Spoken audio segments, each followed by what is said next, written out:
So hi, this video will contain spoilers for Amazing Spider-Man issue number 26. At this point, I don't think there's gonna be any actual way to go into the comics actually fresh. It's all over the internet at this point. So I don't think there's any way to actually go into the comic fresh. YouTubers are gonna be covering this. Marvel released that information. I'm sorry about it. I'm gonna be covering it because it affects me and affects you guys who are readers of this comic. So without further ado, let's get into the video. So on Tuesday, May 16th, pages got leaked for Amazing Spider-Man issue number 26, and they do show a character death like many people assume so. Marvel Spider-Man editor Nick Lowe then told people on Twitter to beware spoilers on the internet for the issue itself. Then Marvel fully pulled out the image and spoiled the issue without warning. They also spoiled the one-shot story that was spin off from the event of Amazing Spider-Man issue number 26, which has some characters like Iron Man, Captain Marvel, or The Thing, like characters you wouldn't expect for them to actually do a story about mourning Kamala Khan's death. Weirdly enough, none of her friends like Miles, Sam, or any members of the Champions or her family feature on this comic that Marvel wants people to buy. It's just a weird. It's actually time to talk about the problems with Kamala dying. First off, Kamala isn't really a character in this book. She's had about 4 appearances throughout this series, and they're more or less just cameos. There's not really a reason her to be there. I kind of remember thinking that it was weird for her to be working at Oscorp. I kind of thought it was weird that Oscorp was still a business in the Marvel comics. I'm pretty sure at one point it was disbanded, but I might be misremembering, or Zeb Wells might be a terrible writer who doesn't remember anything. And either way, it's just nothing at this point. Secondly, Kamala is come back. Obviously, she's gonna be in the Marvel, so Marvel is just deliciously just bring her back and just have it be a big thing. Maybe she'll come back as a zombie, or she's hurt, or whatever.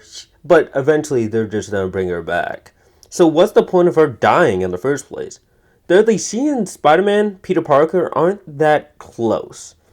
She's a lot closer with Miles Morales than she is with Peter Parker. Her and Peter aren't actually friends, and you can't really tell me that they are. They've had about 4 interactions, and none of them are particularly that interesting. Amazing Spider-Man issue number 26, like I said before, has a comic spilling out of the events. It's called Fallen Friend, The Death of Miss Marvel, and the comic just deals with some characters mourning her death. It's the description of it kind of gives me pause. I'm just gonna read it out. It's an ending no one was expecting. On sale May 31st, the highly anticipated Amazing Spider-Man issue number 26 will see Miss Marvel make her heroic sacrifice in the ultimate Marvel Comics manner. As an Oscorp intern, Kamala Khan has been a pivotal supporting character in Zeb Wells and John Romita Jr.'s run of Amazing Spider-Man. And it's been leading to this monumental moment for Kamala to save the entire Marvel Universe. Officially revealed by Entertainment Weekly, the character's everlasting legacy and this storyline will continue in July with a special one-shot, Fallen Friend, The Death of Miss Marvel, an essential issue crafted by an all-star lineup of talent, including the return of the character's co-creator, G. Willow Wilson, the writer of Miss Marvel's last solo series, Saladin Ahmed, and Mark Waid, who not only brought Miss Marvel onto the Avengers, but also wrote her central role in the teen comic book Champions. And then the article proceeds to compare this death to Captain America's, Doctor Strange, and the original Captain Marvel's, and it's just so stupid. You can't do that. These are different characters. The level of deaths are significantly different. I mean, Kamala's just dying in this stupid Spider-Man book. She's not even dying in a Portal Marvel Comics event. It's just a stupid Spider-Man book written by Zeb Wells. She's not even dying a part of a larger Marvel large-scale event that they have I don't know, every freaking year at this point. It's just so stupid that they're comparing this to other superhero deaths that are a lot more impactful if you actually look at any of those deaths or follow along with the comics. Other than that, there's not really that much to say about this. It's kind of just stupid, but I would expect this level of manipulation from Marvel, especially considering this Spider-Man line. I'm not surprised that this was Nick Lowe's, the Spider-Man editor's like idea of doing this, or like anyone else. The only problem is I'm kind of concerned they didn't tell any people on this Miss Marvel book. To be frank, I haven't been reading Miss Marvel. I've been kind of like skipping out of the last series in particular because I have not had that much time, but I'm thinking I might jump onto it like at some point if it's actually written like well and the series is actually progressing Kamala as a character. Kamala Khan is like one of my favorite characters. I feel like some people look down on her, especially since the Miss Marvel show maybe didn't hit people's expectations. I actually enjoy the Miss Marvel show, believe it or not, and I'm actually excited to see her in the Marvels.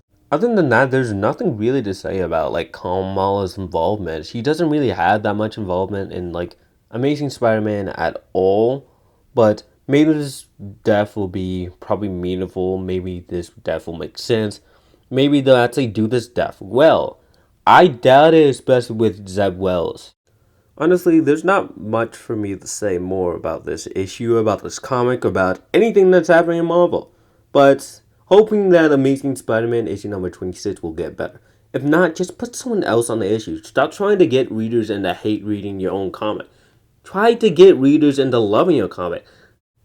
Honestly, with Zeb Wells Spider-Man, it's really about getting readers like attention and not really getting them like the greatest foundation for those comics. That's why I have no credibility when it comes to Spider-Man comics these days. They're really losing a bunch of credibility when it comes to their comics because they keep on marking on what people will hate other than what people actually love. This series isn't really the best written either. It's just kind of garbage.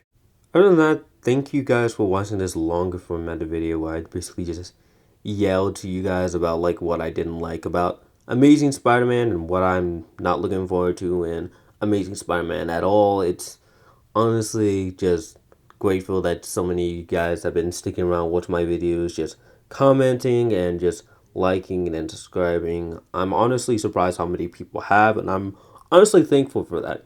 If you guys at all want to just talk to me about something, you can just reach down in the comments. I try to actually answer you guys within like, I don't know, maybe a few hours at most if I'm not actually working on another video or just like not biting my time at this point.